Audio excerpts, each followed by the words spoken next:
Talking about the importance of models and frameworks. Models and frameworks help nurses understand the complexity of evidence-based practice, and it also guides implementation into their practice. Models and frameworks are a little bit different. A model is narrower in scope and more precise than a framework is. So there are three types that we see in research.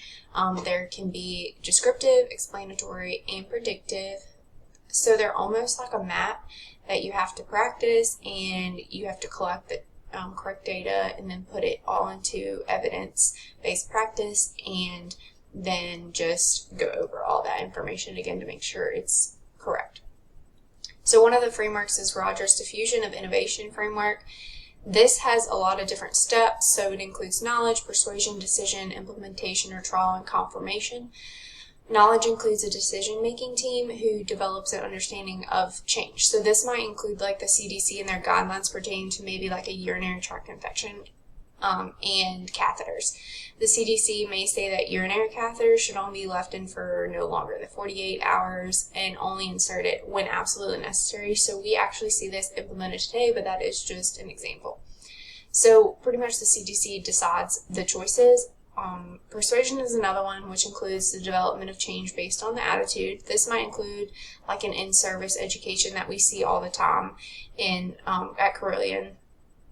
And this one could be pertaining to urinary catheters.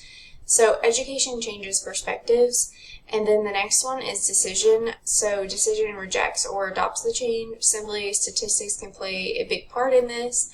For example, we could talk about urinary catheters and how much percentage of infections have been decreased over 6 months to make a decision.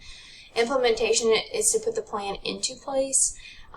So like plans on urinary catheters will be put into work on all the units. And then lastly, confirmation reassures that the decision that was made was correct. This can also be seen in statistical analysis. So like over a 6-month period, the urinary catheters have decreased infection to 35%, so the plan will stay in place.